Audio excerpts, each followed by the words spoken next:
OpenAI recently launched the Codex app, and in this video, I'm going to show you how to set it up and get it running on a real project. I'll cover what makes it different from ChatGPT and the CLI, and I'll share some practical tips along the way to help you get the most out of it. To get started, you'll need to go to this page and download and install the app. I'll have the link in the description below. It's currently only available on macOS. Once you've downloaded the app, you'll be ready to run through the installation and setup. So let's do that next. So when you first set up the Codex app, you'll see this screen. You can skip and go straight through to the dashboard, or you can add a project. So if there's a project you're already looking to work on, you can just add it straight away. That's what we're going to do here. So once you've added your project, this is the main dashboard. You can see the project name here in the sidebar and in the center of the screen, Codex App Demo. That's confirming Codex is connected to that local folder and has access to the files inside it. The project I've added is a React and Vite Task Manager app that I've built specifically for this video. It's got a few bugs planted in it and a feature that's missing, and we're going to use Codex to fix the bugs and add that feature. So you can see how it handles both of those scenarios on a real code base. Before we jump into that, let me quickly walk through the interface so you know what everything does. Over on the left sidebar, you've got threads, and this is where all of your task sessions live. A thread is basically one conversation with Codex. Each task you kick off creates a new thread inside your project, and you can have multiple threads running at the same time. So if, for example, you wanted Codex to fix a bug in one thread while adding a new feature in another, you can do that in parallel without them interfering with each other. They'll just work on their separate tasks in their own threads. In the sidebar, we've also got automations and skills. Automations let you schedule recurring tasks to run in the background on a timer. Things like daily issue triage or checking CI failures. Codex runs those unattended and puts the results in a review queue inside Codex for you to look at when you're ready. Skills are reusable bundles of instructions that let Codex perform structured workflows consistently. So things like deploying to a hosting platform or generating images, you can build those as skills. So rather than having to prompt or give instructions each time, you can call on that skill. Now down at the bottom of the composer, you've got a few important settings. The first is the model selector, and we can see we've got selected here GPT-5.3 Codex by default. That's the model handling all of your tasks. The one next to that is the reasoning effort. It's currently set to medium. You can dial that up to high or extra high for more complex tasks, or down to low if you want faster responses on more simple tasks. Then you've got the mode selector, which is currently set to local. This is an important one. Local means Codex is working directly inside your project folder on your machine. If you switch this to new work tree, Codex creates an isolated Git working copy of your repo, so it can make changes without touching your main working files at all. That's useful when you're trying something risky or running multiple tasks in parallel. And the third option runs the tasks remotely in a cloud environment instead of locally. That requires some additional setup, so we'll leave that one for another video. Next to that, you've got default permissions. By default, Codex can access allowed tools like web search and edit files inside your project. But for anything that requires elevated access, like running commands outside the project sandbox, it has to ask you for approval first. If you change this to full access, Codex can do all of that without asking. That's useful for complex tasks, but it does carry more risks, so I'd leave it on default unless you have a specific reason to change it. And then up in the top right, you've got two buttons, Open and Commit. Open lets you view the project files directly in your code editor, and Commit lets you commit Codex's changes to Git right from inside the app, so you don't need to jump over to your terminal or IDE. You can use these options to seamlessly view or commit project files. That's everything you need to know about the interface. Let's now start a new thread and give Codex its first task. So first of all, a quick look at the Task Manager dashboard and the bugs that are present. We can see here it says 4 or 5 tasks remaining, but we've got 3 remaining, so that count is wrong. If we go to completed, we can see that there is nothing in completed. In fact, it's just the active ones, so that's not working. If we delete a task, it says 4 or 4 remaining, so that count is still wrong. I'll add a test one as well. That adds that, but then still that count is wrong. So we've got a few issues here. We'll see if Codex can find and fix these bugs. So we're back in the Codex app. You can see I've got a prompt here that I'm going to give to Codex within our project directory. Essentially what I'm saying is analyze this project for bugs or broken functionality, identify the bugs or issues, explain the root cause, and then fix them. After applying the fixes, verify they're resolved by rerunning the app and tests, keep changes minimal, and show diffs for review. So we're going to hit send here. We've observed in dev mode what the bugs are. We're now going to see if Codex can identify and fix those. And again, you can see on the left-hand side, it started a new thread for this conversation. So if I wanted to, in parallel, say start working on a new feature, I could click new thread here. That's going to open up a new conversation within the Codex App Demo project. I could give it a prompt here to start on a new task, while as you can see on the left-hand side in the background, it's still working on that initial task that we've given it. And let's actually do that now. So what I'm going to do is say, add due date support to the app. The task form should have a date picker so users can set a due date when creating a task, and each task card should display the due date if one has been set. So we're going to start this in a new thread. It will start working on this in parallel while also working on the bug fixes. We'll hit send there. That will start on that task. We can see it says awaiting approval on the other one. So if we flick back there, we can see that it is asking for permission to run npm run dev. So it's wanting to run and test the app first before it starts work. So we'll hit yes. We'll give approval there, and that it will start on that task. We can see now in that left sidebar, we've got 2 threads running. So 2 tasks in parallel. It's working on both at the same time. So the first task is finished. We can see Codex worked for 3 minutes and 50 seconds. It found and fixed 3 bugs after installing deps and running the project. We can see it then tells us exactly what it did and the bugs it found. So bug number 1, completed filter returned active task, which is what we observed in dev mode. Bug 2, remaining task count was always +1 too high, so it also found that. And bug 3, deleting from filtered lists could delete the wrong task. So it identified all tasks successfully, and as we can see here, it's then showed me the diff on what it's done to fix those issues. So at the end of that, we've now got those bugs fixed. We flick over to our other task, which was the add due date support. We can see here it worked for 1 minute and 5 seconds, implemented due date support for task creation and display, and we can see exactly what it's changed. So those 2 tasks are complete. We'll now quickly jump over to dev mode and have a look at the result to see if they have actually been fixed. So back in dev mode, we can see here there are 3 tasks remaining and the counter is now correct. It's saying 3 of 5 remaining. We flick over to completed, that's also been fixed. So the completed tasks are now correctly appearing here. And we can see if we create a new task, we've now got a date picker. So if we just do a test task and add, we'll just say the 27th. If we add that in, that's now got that due date attached. So that label is working.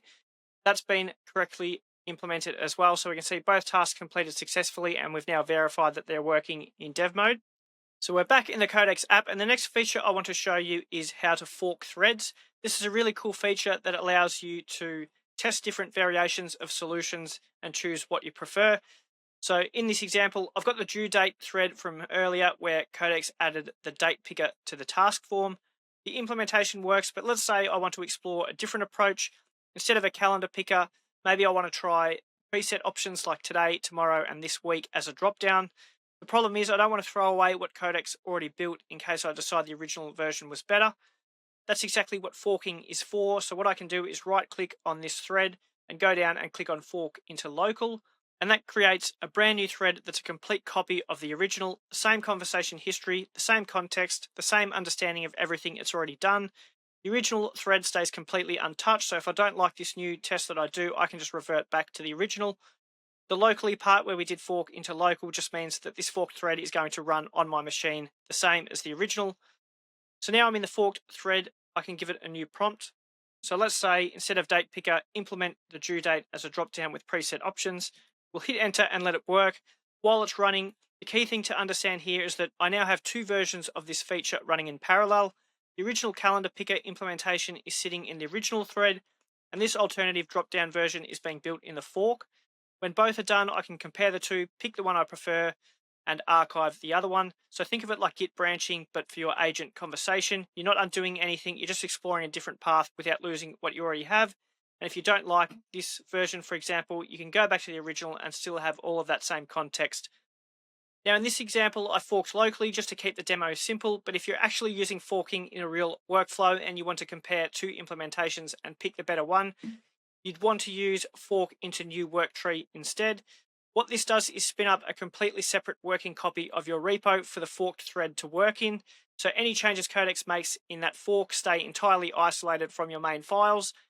Your original thread and its implementation are then completely untouched. So it's easy to go back to the original solution if you want to. So the rule of thumb is if you're using forking to explore an alternative and you're working in a Git repo, always fork into a new work tree rather than locally. That will just keep everything separate. It gives you a clean exit in either direction without having to go in and clean up or revert changes that you might have made. So that's a good tip just to keep in mind. Okay, now let's talk about skills. If you click on skills in the left sidebar, this is what you'll see: a dedicated interface showing what's installed and a recommended list of skills you can add with one click. A skill is a reusable bundle of instructions that gives Codex a structured workflow for a specific type of task. So instead of explaining the same context or approach every time, you package it once into a skill and Codex knows what to do going forward. You can invoke a skill explicitly by typing $sign followed by the skill name in your prompt, or Codex can pick it up automatically based on what you're asking for. You can see the two built-in skills that come already installed by default: Skill Creator for building your own custom skills, and Skill Installer, which is what's powering the whole catalog. Then down here, you've got the recommended list. So there's things like Netlify, Deploy, Figma, Linear, a bunch of Notion integrations. These are all curated by OpenAI and ready to install with a single click.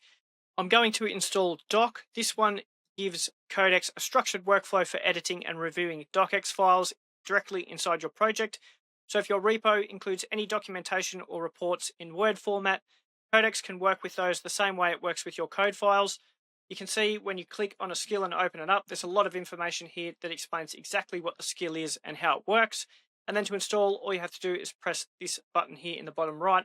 That's now installed the Word Docs skill here in my Codex app.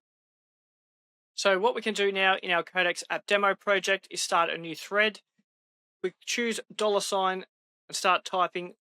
We can see that all of the skills that are available show up. So we can see there Word Docs, Skill Creator, and Skill Installer. We can then either type it out or just press Tab to invoke the skill that we want to use. Then I'm just going to hit paste here with the prompt. We're going to ask it to convert the README into a formatted Word document and save it to the project root, or just create one if it doesn't exist. So we can hit enter. So we can see here it's now using that Word Docs skill to execute the task. And this is just an example of how powerful skills are. You can have really complex workflows built into skills, and then all you need to do is use that $sign to invoke the skill, and it's going to have clear instructions and guidelines to follow for more complex tasks. So if you're working on really complex projects or you want specific guidelines for your agent to follow, skills are really valuable. And as you saw in the skills UI interface here, there are a lot of skills already built that you can use. So explore, have a look around, check out the skills installer to see all of the curated skills as well. I'll also be working on a video in the future where I do more of a deep dive into skills, and I'll have some pre-built skills as well and recommendations of what skills to use. So make sure you subscribe if you want to see that. And just as a quick example, we can see on the left-hand side, our agent has completed that task now. It's used that docs skill to complete the task. It's converted the README into a docx file. And on the right-hand side, we can see the end result. We can see that docx file that it has created. So that's an example of how you can use skills. It used all of the instructions and context within that skill to correctly execute this task. So that's how we can use skills to give our agent superpowers and give it clear instructions for complicated workflows that we want it to execute successfully. Next up is automations. The concept here is simple. Instead of manually kicking off the same task over and over, you can set up an automation with a prompt and a schedule, and Codex runs it automatically on that cadence. If you click on automations in the left sidebar, you'll see this template gallery. There's pre-built prompts here that you can use. Things like scanning recent commits for bugs, summarizing CI failures, and drafting weekly release notes. So all important tasks that you do regularly, you can set that up as an automation so you don't have to repeat yourself all the time. And you can also create your own automation using the button in the top right, which is New Automation. If you click that, that's going to open up this window where you can name your automation, add a prompt and a schedule, and it will execute on that time frame. Each run starts in its own isolated work tree, so it never touches your main branch. When it finds something worth reporting, it will surface the results for you to review. If there's nothing to report, it just auto archives and stays out of your way. One thing to note, automations run locally, so the Codex app needs to be open for them to fire. And just as an example, let's open up one of these and have a look. So we'll have a look at draft weekly release notes from merged PRs. That's an automation we might want to set up if we're working with Git and a project where we are creating pull requests regularly. You can select whatever folder project you want to work on here, and then you've got a name, weekly release notes. The prompt here is already written, so we can see exactly what the automation will do when it runs. And then we've got a schedule we can choose. So we can make it daily at a specific time.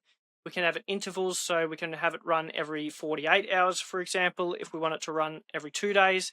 So you can choose your own schedule, you can create your own prompt, and this is how you can build your own automation. So this is a really cool feature. As I said, it's in beta at the moment. Excited to see what they build out with automations, but that's a quick look at how it works at the moment. So that's a quick look at the Codex app and its main features.